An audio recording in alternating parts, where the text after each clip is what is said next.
Is this the best agreement we can get in the situation? Would you be able to tell me that? It was my judgment that it was the best agreement that could be negotiated at the time and the circumstances. It was not easy. I must say, when I was first brought into this, and looking at the situation, really the only difficult intellectual issue was how do you build in the flexibility that will ensure that this is a supportable arrangement, even if the liability turns out to be larger than everyone expected. That was the intellectual interest. And I said to my colleagues on the negotiating committee, it's 3 weeks' work to do this. It turned out to be a lot harder.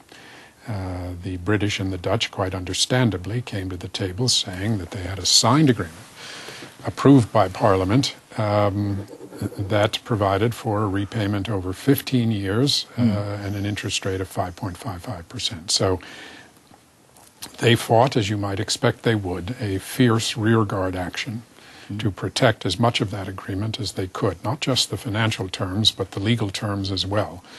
And it was quite a task to convince them that agreement needed to be substantially revised if it were to stand any chance of being palatable to the Parliament and now the electorate in this country.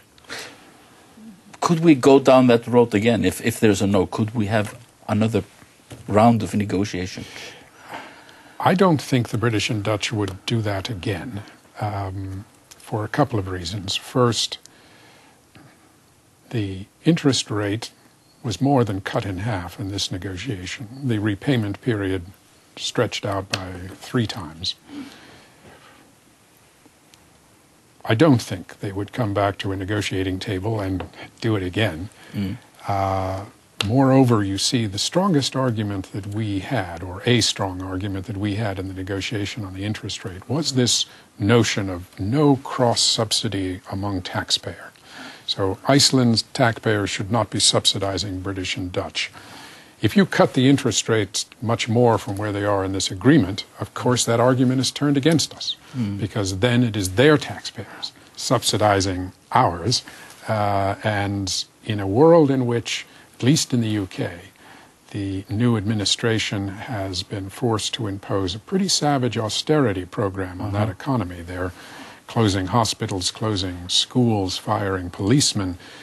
The idea that a British politician could stand up in front of his parliament and say, we've decided to subsidize the Icelanders, hard to imagine.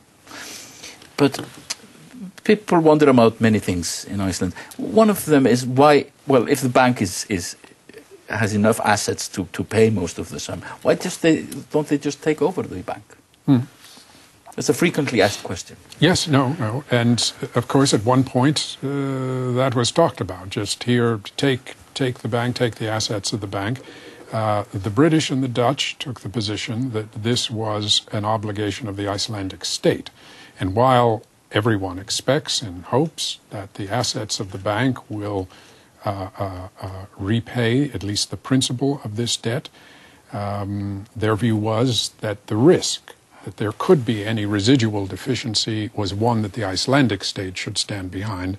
To simply say to them, take the assets, but then that's the end of it, would have left them with that residual risk. So this was one of their principal themes in the negotiation. Well, if there is a no next Saturday, what would you think would be the consequences for Iceland? Here's what I think will happen. I don't think our British and Dutch friends will return to a negotiating table at this point.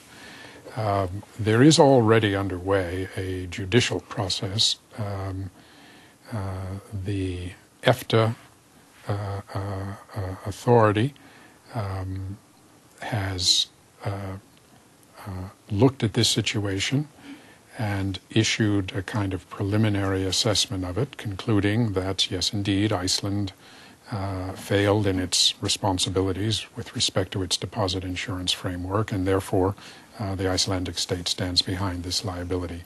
Iceland has never responded to that preliminary assessment, but will have to do so quickly if the referendum produces a no vote. Perhaps, I'm told by my colleagues who know these procedures, perhaps 2 months later, ESSA would come out with a reasoned opinion that would either reaffirm what they said originally or change it. There could then be a referral to the EFTA court, a 3-judge court. At that point, the EFTA court would invite any EU state and the European Commission itself to submit observations, written observations. There would then be a hearing and then a decision. My guess is the decision is either up or down, which is to say either the court concludes that that Iceland failed in its responsibilities under the Deposit Insurance Directive, with the consequence that Iceland is responsible for the liability, or it concludes that Iceland did not. I doubt that the court would take it upon itself to prescribe repayment terms for any residual liability. I'm not even sure they have the authority to do that. There is, however, a considerable risk. The negotiation that we've been talking about has focused exclusively on that portion of the Landsbanki deposits that fell below the minimum level of 20,887 euros. Yes. There's roughly half of the deposits that are in excess of that. The British and the Dutch also bought those. So roughly half of their claim exceeds the minimum level that is the subject of this negotiation. It is possible during this judicial process that someone says, in Iceland, all depositors were protected. They were all moved to the new Landsbanki. They had access to their funds. Those funds bore interest.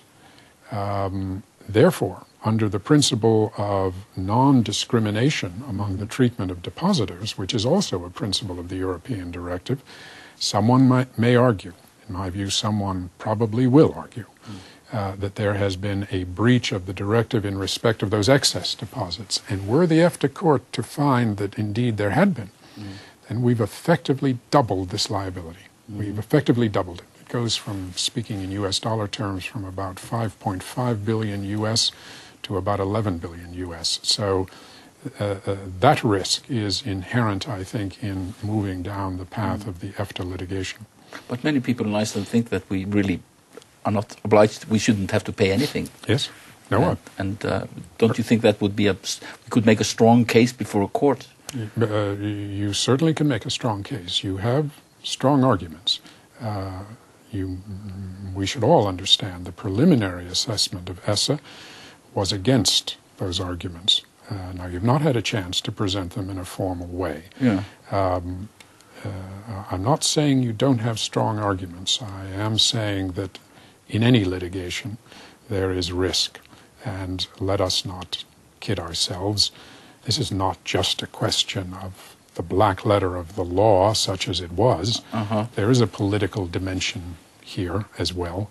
And to hazard possibly doubling the liability and to hazard what will happen if Iceland lost the litigation, that's a considerable step.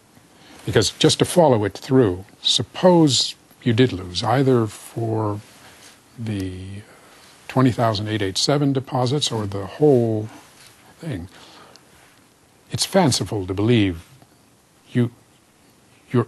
Iceland could sit down and write a check for that amount of money. So by necessity, you would be back to a negotiating table at that point. Yes. The question then is, you come back to that table in a very different posture than my colleagues and I were in over the last year, because you see, we had the uncertainty of this legal issue, and we used it. Yes. We said to the British and the Dutch, no one knows how litigation comes out. You could lose everything. And therefore it is in your interest to come to a reasonable, consensual arrangement rather than hazard everything on a litigation. So you think the risk is too great? If I were balancing it right now, there are risks on both sides. I acknowledge that. The current indications are that the negotiated deal on the table will produce a contribution from the Icelandic treasury that is manageable. The other side, there are risks. No one knows quite how that will come out. It could come out in a manner that is quite adverse. But of course, it would have been maybe this should have been decided by a court in a much earlier stage. Because it's a legal dispute, and we are walking around in mist Yes. because we don't. There is an ethical side to it, of course, about taxpayers Sure. not being. The taxpayers shouldn't bail out banks, and they shouldn't bail out financiers. And there is a legal situation, which is that we don't know whether we should pay or not. So it's a. I wouldn't think of this as taxpayers bailing out bankers.